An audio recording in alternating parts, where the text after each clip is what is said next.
Travis is getting into it with to finish the thought.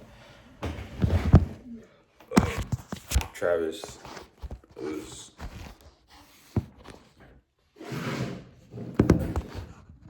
getting into it with I'm guessing Strike, because I kind of like read it a little bit over. I kind of like read forward a little bit, just a little bit. I got a little glimpse, but anyway. And he took a couple of steps forward, looming over Travis, using his superior size to intimidate. By being aggressive, by looking and acting like a little dangerous, he was accustomed to getting his way. Travis despised such men. Einstein turned his head to look at the runner, bared his teeth, and growled low in his throat. Listen, buddy, the runner said angrily. Are you deaf or what? I said that dogs got to be put on the leash, and I see the leash there in your hand. So what the hell are you waiting for? Travis began to realize something was wrong.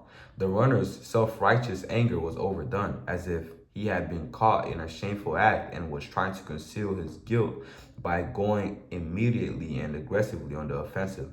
And the woman was behaving peculiarly.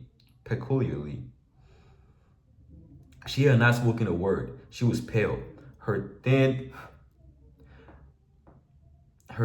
hands trembled. But judging by the way she petted and clung to the dog, it wasn't Einstein that frightened her. And Travis wondered why a couple would go to the park dressed so differently from each other. One in running shorts and the other in a drab house dress. That's Nora. That's Nora and Shrek. He saw, what did I say? My prediction. Travis and Nora were gonna cross paths.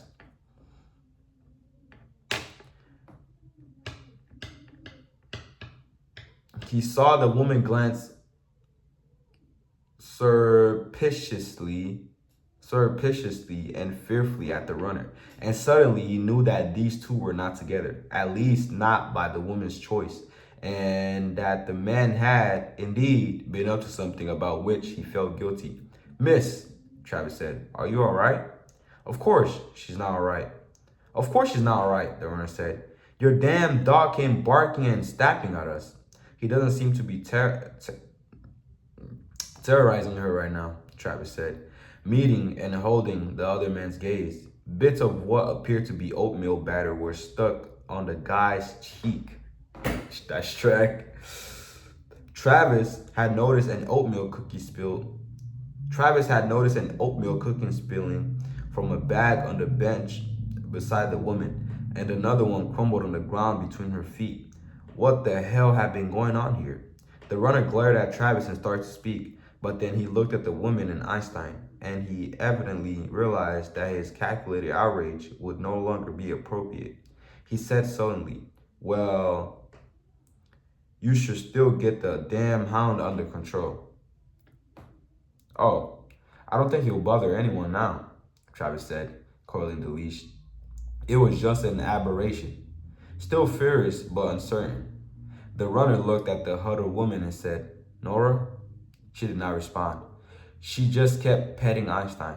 I'll see you later, the runner told her. Getting no response, he refocused on Travis, narrowed his eyes, and said, if that hound comes nipping at my heels, he won't, Travis interrupted. You can get on with your run. He won't bother you. Several times as he jogged slowly across the park to the nearest exit, the man glanced back at them. Then he was gone. On the bench, Einstein had settled down on his belly with his head on the woman's lap. Travis said, he's sure taking a liking to you.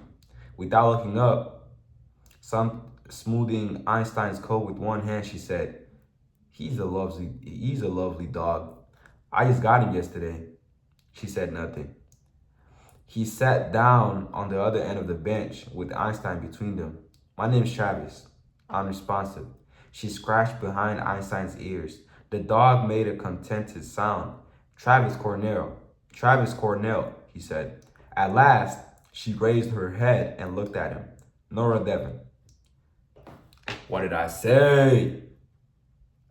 Glad to meet you, she smiled, but nervously, though she wore her hair straight and lank.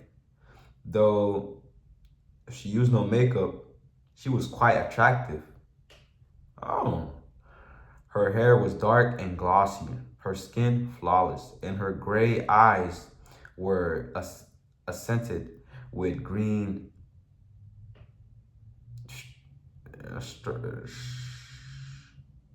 striations, striations that seemed luminous in the bright May sunshine, as if sensing his approval and fine of it. She immediately broke eye contact, lowered her head once more. He said, Miss Devon, is something wrong? She said nothing. Was that man bothering you? It's all right, she said, with her head bowed and shoulders hunched, sitting there under a ton way of shyness. She looked so vulnerable that Travis could not just get up, walk away, and leave her with her problems. He said, if that man was bothering you, I think we ought to find a cop. No, no, she said softly but urgently. She slipped out from under Einstein and got up. The dog scrambled off the bench and to stand beside her, gazing at her with affection. Rising, Travis said, I don't mean to pry, of course. She hurried away, heading out of the park on a different path from the one the runner had taken. Einstein started after her but halted and reluctantly returned when Travis called to him. Puzzled, Travis watched her until she disappeared, an enigmatic and troubled woman in a gray dress as drab and shapeless as the garb of an Amish lady, or a member of some other insect that took great pains to cloak the female figure in garments that would not lead a man into temptation. He and Einstein continued their walk through the park. Later, they went to the beach, where the retriever seemed astounded by the endless vistas of rolling sea and by the breakers foaming on the sand. He repeatedly stopped to stare out at the ocean for a minute or two at a time, and he frolicked happily in the surf. Later still, back at the house, Travis tried to interest Einstein in the books that had caused such excitement last evening, hoping this time to be able to figure out what the dog expected to find in them. Einstein sniffed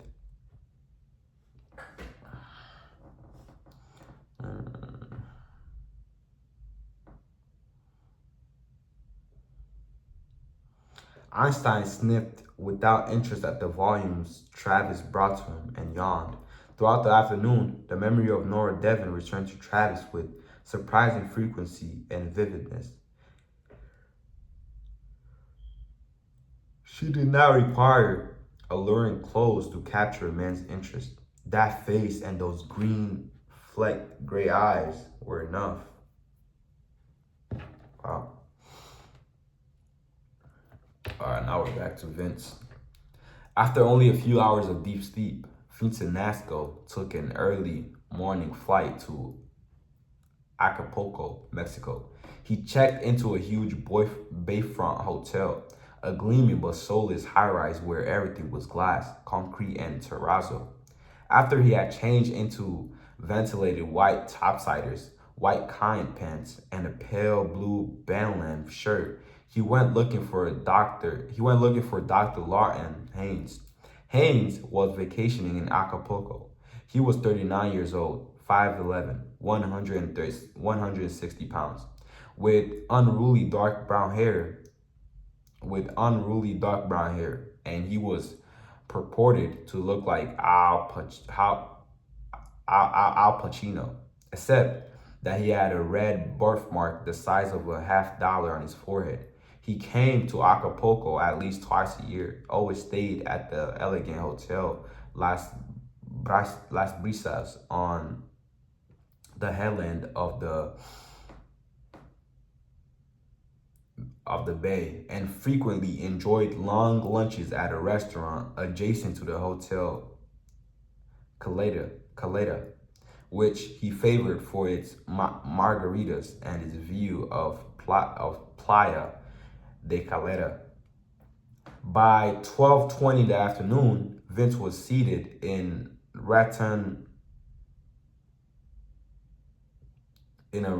rattan chair with comfortable yellow and green cushions at a table by the windows in that same restaurant. He spotted Haynes on entering. The doctor was at another window table, 3 away from Vince, half screened by a potted palm. Haynes was eating shrimp and drinking margaritas with the stunning blonde. She was wearing white slacks and a gaily striped tube top, and half the men in the place were staring at her. Oh, so she bad. As far as Vince was concerned, Haynes looked more like Dustin Hoffman than Pacino. He had those bold features of Hoffman's, including the nose. Otherwise, he was exactly as he'd been described. The guy was wearing pink kind trousers and a pale yellow shirt and white sandals, which seemed to Vince to be taking tropical resort attire to an extreme. Vince finished a lunch of albondega soup, seafood enchiladas, and salsa verde, and dang, salsa verde, and a non-alcoholic margarita, and paid the check by the time Haynes and the blonde were ready to leave. Okay, so this is Vince's next victim. The blonde drove a red Porsche. Vince followed in a rental Ford, which had too many miles on it, rattled with the exuberance of percussion instruments in a mariachi band, and had fragrant, moldy carpet. All right, I'm gonna leave it right there for today. So a quick recap of what I read. Travis and Nora finally crossed paths, and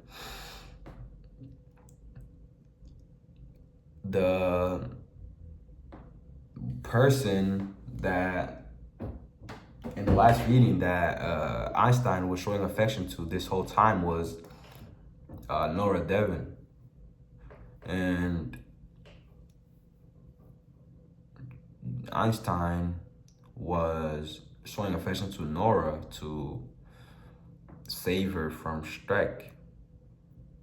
And with doing that, this caused Nora and Travis to cross paths, and this is where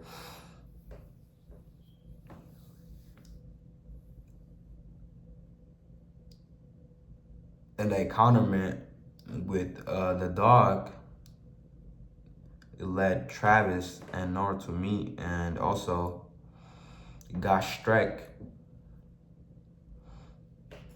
away from Nora. He drove Streck away, which is good, because as described in the book, Streck is huge and scary. So with the dog coming to Nora, it drove Streck away. So that was good. I also left off where Vince is in Mexico now after his next victim, and is following after his next victim. All right.